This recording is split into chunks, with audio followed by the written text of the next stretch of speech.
We need to free each other's hearts.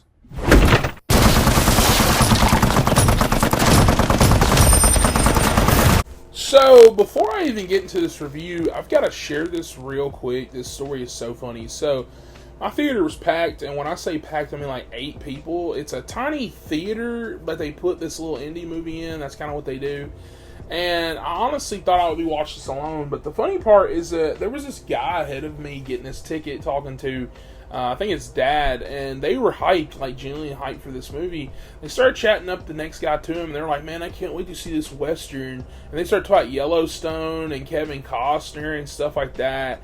And I'm sitting there thinking, do they know this is like an Ari Aster movie? Because these dudes are expecting some cowboys, some dusty gunfights, like No Country for Old Men. And they were sat for Eddington. So, yeah.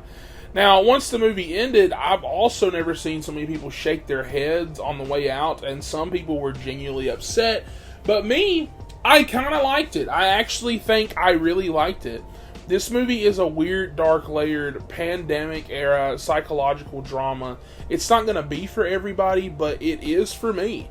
So, Eddington is set in May 2020, right at the beginning of COVID.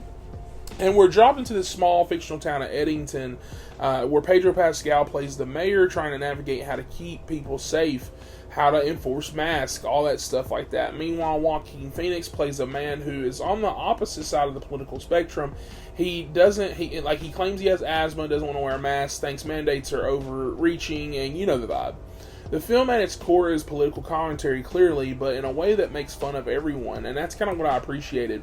You know, it takes jabs at the right, conspiracies, paranoia, performative anger, but also the left, for example.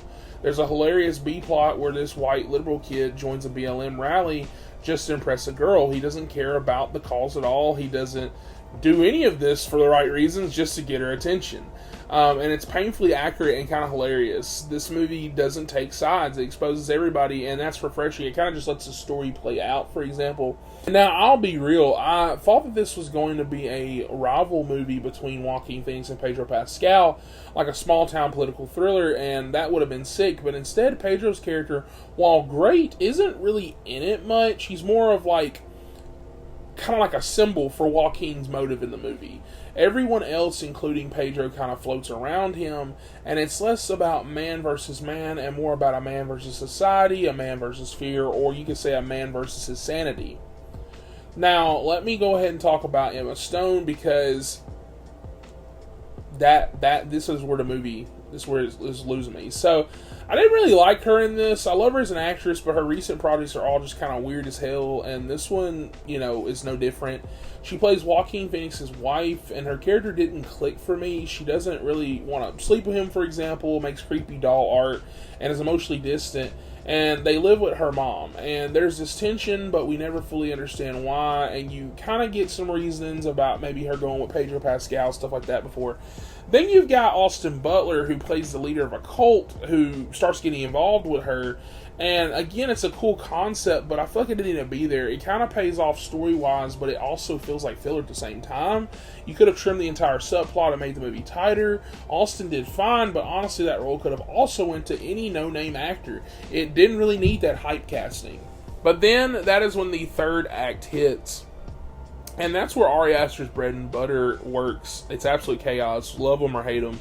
Everything that's been bubbling under the surface finally explodes. Tension reaches a fever point. There are moments in that final stretch that had my jaw open legitimately because it's insane, uncomfortable, unhinged, unpredictable. It's like Hereditary, Beau is afraid, stuff like that. Ari Aster is gonna have this side of him. You're gonna love that last 40 minutes of the movie. Once again, love or hate the movie.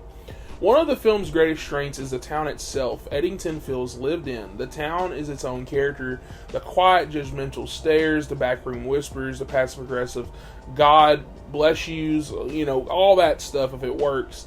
Even little moments like Joaquin trying to defend an old man at a grocery store because he, shouldn't have to wear a mask and stuff like that. That's what he says.